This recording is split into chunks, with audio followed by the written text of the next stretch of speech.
नमस्कार, मैं गुरांशी पोरवाल एक बार फिर से आप सभी का स्वागत है सूरज मेहता न्यूज़ चैनल में। जैसा कि आप सभी जानते हैं कि हम चार धाम की यात्रा पर निकले हैं और आज हम पहुंच चुके हैं बद्र विशाल मंदिर में। अभी हम खड़े हैं अलकनंदा के तट पर। आप देख सकते हैं कि श्रद्धालुओं की भीड़ बढ़ती ही रही है। मौसम एकदम साफ है।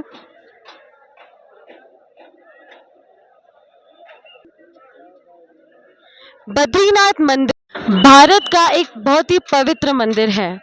यह चार धाम में से एक धाम माना जाता है।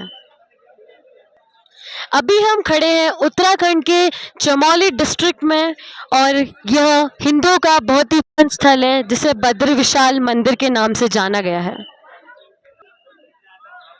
मान्यता है कि यहाँ भगवान विष्णु ने तपस्या की थी। उनकी तपस्या के दौरान देवी लक्ष्मी ने बद्री मतलब जंगली बेर के वृक्ष का रूप धारण किया था, इसीलिए स्थान बद्रीनाथ पड़ा। यह यहाँ का आदि केदारेश्वर मंदिर है।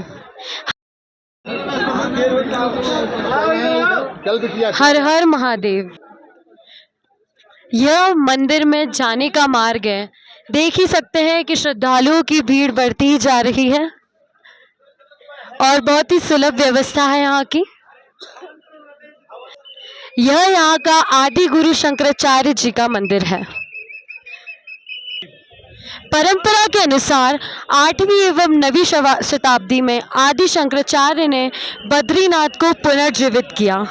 कहा जाता है कि उन्हें भगवान बद्रीनाथ की मूर्ति को नारद कुंड एवं तप्त कुंड क्षेत्र से प्राप्त कर मंदिर में पुनः स्थापित किया और इसे मुख्य तीर्थ के रूप में विकसित किया। आइए हम मंदिर में प्रवेश करते हैं। यह मंदिर का सिंह द्वार है और श्रद्धालु दर्शन के लिए आगे बढ़ते ही जा रहे हैं।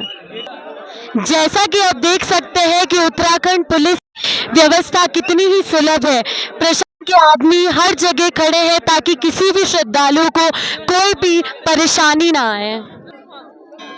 चार धाम यात्रा के दौरान बद्रीनाथ धाम में श्रद्धालुओं की संख्या साल दर साल बढ़ती ही जा रही है। इससे वहाँ कई तरह की परेशानियां भी देखी जा सकती है। यह यहाँ का वीआईपी द्वार। जिस भी श्रद्धालुओं को शीघ्र दर्शन करने हैं वह इस वीआईपी द्वार जा सकता है। आइए हम यहाँ के पंडित जी से जानते हैं यहाँ के महत्व के बारे में। हाँ, आप ऑनलाइन है। जय बद्री विशाल, मैं पंडित भरत भट्ट बोल रहा हूँ। यहाँ का महत्व क्या है? यहाँ पे भगवान विष्णु का स्थान नहीं था, यहाँ शंकर जी ही निवास करते थे। शंकर जी निवास करते थे। भगवान विष्णु ने यहाँ पे बच्चे का रूप जन्म लिया गंगा और छल से ये उनसे लिया, ठीक है, छल से लिया। तो शंकर भगवान पार्वती जब हिमालय में जा रहे थे तो बच्चा का रूप लेके गंगा के किनारे एक छोटा सा बच्चा खड़ा था। तो पार्वती समझ गई कि किसी कोई ये बच्चा यहाँ पे छोड़ गया है। शंकर भगवान को बोले, हे महादेव, आप इस बच्चे को उठा लीजिए। महादेव तो त्रिकालदर्शी है, उन्होंने समझ लिया ये स्वयं नारायण है। तो पार्वती नहीं मानी। पार्वती ने बोला कि इसको लीजिए। तो कहने पे उसको शाम कमरे में रख दिया। शाम को जब पार्वती हिमालय से भ्रमण करके आए भोलेनाथ, तो वहाँ बच्चे ने चतुर्भुजी रूप ले रखा है। चतुर्भुजी रूप दे रखा है, ठीक है। भगवान नारायण बोले, आप यहाँ से जाइए गंधमादम पर्वत, ये भोलेनाथ और आप और माता पार्वती गंधमादम पर्वत में जाइए, आप वहाँ विराजमान। गंधमादम पर्वत कहाँ है? केदारनाथ में। तो तब से भगवान शंकर भगवान वहाँ चले गए। विष्णु जी यहाँ क्यों आए? उनका रीजन था यहाँ आने का। रीजन क्या? एक राक्षस कर्ण, जो द्वापर में महाभारत में कर्ण हुआ था, वो अगले दिन में एक राक्षस था, उसके 100 कवच कुंडल थे। कितने थे? 100 कवच कुंडल।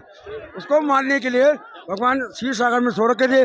तो नारद जी यहाँ पे आए, भ्रमण किया। यहाँ पे जो एक दिन का तप करता है 10 गुना फल मिलता है। कितना मिलता है? 10 गुना। तो भगवान यहाँ पे आए, नर नारायण के रूप में अवतार लिया माता मूर्ति के गर्भ से। माता मूर्ति के गर्भ से 2 लड़के पैदा हुए, नर और नारायण। ये नारायण पर्वत है। एक दिन नर तप कर रहा, एक दिन नारायण। एक दिन लड़ाई कौन कर रहा? नर अर्जुन, और एक दिन कृष्ण। इस तरह उसके 99 कवच कुंडल कट गई। अब उसका कितना बचा? 1। वो भाग गया। कहाँ भागा? सूर्यदेव के पास। सूर्यदेव के शरण में गया। भगवान दौड़े वहीं। भगवान वहाँ गए पीछे बोला इसको हमको सोचो, क्यों हमको मारना है? बोले इस जन्म में नहीं मारते हो, क्योंकि ये मेरे शरण में आया है, आप अगले जन्म में होंगे। तो भगवान ने बोला जब मैं द्वापर में कृष्ण अवतार लूँगा और ये जो नर है ये अर्जुन का अवतार लेगा, तब अर्जुन ने ही महाभारत में कर्ण को मारा। वो कर्ण वो राक्षस था, समझे कहानी? तो भगवान बारी किसकी थी? नर की। तब द्वापर में जब अवतार हुआ तो कृष्ण भगवान ने ही कर्ण का वध किया था। ये यहाँ कहानी। बहुत बहुत धन्यवाद पंडित जी।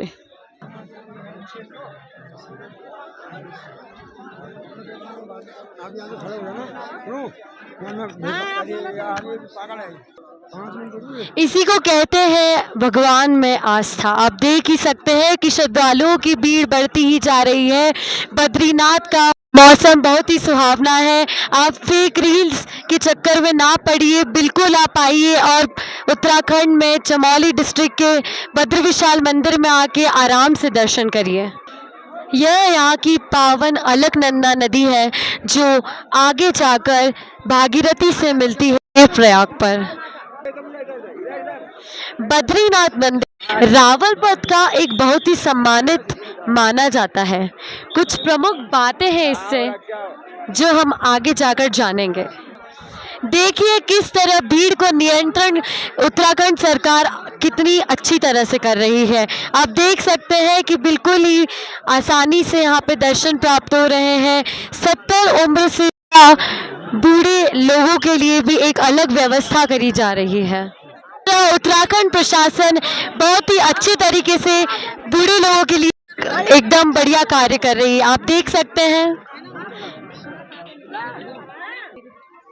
अब हम मंदिर के अंदर प्रवेश कर रहे हैं, आप देख सकते हैं।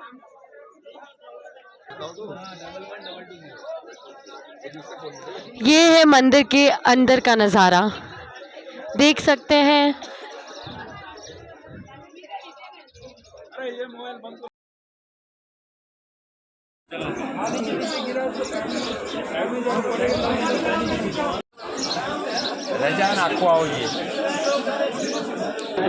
और ऐसी जानकारी के लिए बने रहिए सूरज मेहता न्यूज़ चैनल के साथ।